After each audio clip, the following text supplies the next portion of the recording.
झारखंड में 1932 की स्थानीय नीति को लेकर संग्राम छिड़ा हुआ है। 1932 के खतियान के आधार पर झारखंड लोगों की पहचान और उस पर आधारित नियोजन का मुद्दा सरकार के लिए नाक का सवाल बन गया और इस मसले को लेकर सीएम हेमंत सोरेन ने कल प्रतिनिधिमंडल के साथ राज्यपाल से मुलाकात की। स्थानीय नीति पर सियासी समर, 1932 का खतियान नहीं स्वीकार, 9वीं अनुसूची से होगा सपना साकार।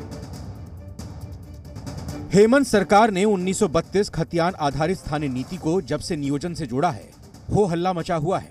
11 नवंबर को विधानसभा का विशेष सत्र बुलाकर सरकार ने स्थानीय नीति तय करने वाले विधेयक को पारित किया, साथ ही आरक्षण संशोधन विधेयक को भी पारित कराया। लेकिन 2021 की नियोजन नीति को हाईकोर्ट ने असंवैधानिक बताते हुए खारिज कर दिया, जिसके बाद राज्य भर में अभ्यर्थी सड़कों पर उतर आए और सरकार को इसे लेकर घेरा जाने लगा, जिसके बाद सरकार ने खतियान और आरक्षण दोनों विधेयकों को ये अपने गांव से ही बिजनेस करके 100 करोड़ से भी ज्यादा का बिजनेस करते हैं। क्या आपको भी गांव से ही बिजनेस करना है? तो फ्रीडम ऐप को अभी डाउनलोड कीजिए। संवैधानिक कवच पहनाने का फैसला कर लिया और इसे संविधान की 9वीं अनुसूची में शामिल कराने के लिए राज्यपाल से मिलकर दोनों बिल को केंद्र सरकार को जल्द से जल्द भेजने का आग्रह करने का फैसला किया गया। इसके लिए मुख्यमंत्री हेमंत सोरेन ने सभी दलों को एक पत्र लिखकर अपना प्रतिनिधि भेजने का आग्रह किया और फिर मंगलवार को मुख्यमंत्री हेमंत सोरेन अन्य दलों के प्रतिनिधियों के साथ राज्यपाल से मिले और उनसे इस संबंध में अनुरोध किया। ये नियोजन नीति पहली बार रद्द हुई है ऐसी बात नहीं है। पूर्व में कई बार नियोजन नीति उच्च न्यायालय के द्वारा रद्द किया गया है और बड़ा दुर्भाग्य है यहाँ के नौजवानों का, जहाँ आज ये 3rd ग्रेड 4th ग्रेड में भी रोजगार पाने में असफल हो रहे हैं। इसको लेकर यहाँ के मूलवासी आदिवासियों के हक में जो हम लोगों ने नियोजन नीति बनाया था उसको रद्द कर दिया गया। आज उसी को जल्द से जल्द पारित करने के लिए हमने महामहिम से आग्रह किया ताकि हम केंद्र सरकार के पास भी जाकर के इसको जल्द से जल्द 9वीं अनुसूची में शामिल कर इस राज्य को संरक्षित और इस राज्य के नौजवानों का भविष्य संरक्षित करने का काम हो सके।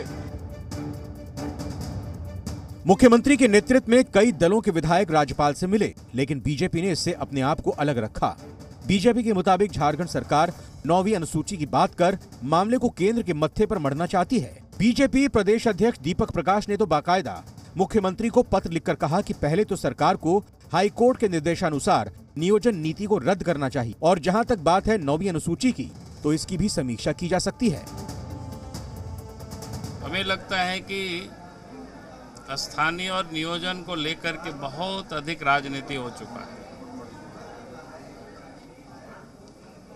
अब मुझे लगता है कि अब इस पर राजनीति नहीं होनी चाहिए और नहीं करनी चाहिए।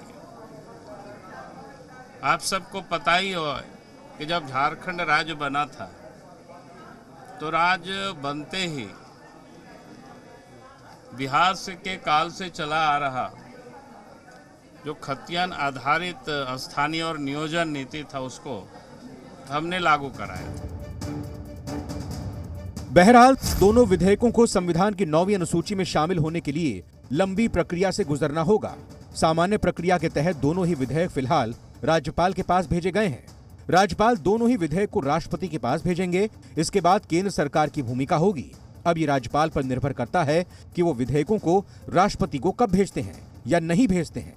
राज्यपाल के पास इसकी प्रक्रिया पूरी करने की समय सीमा की बाध्यता नहीं है। मनीष मेहता, जी मीडिया, रांची।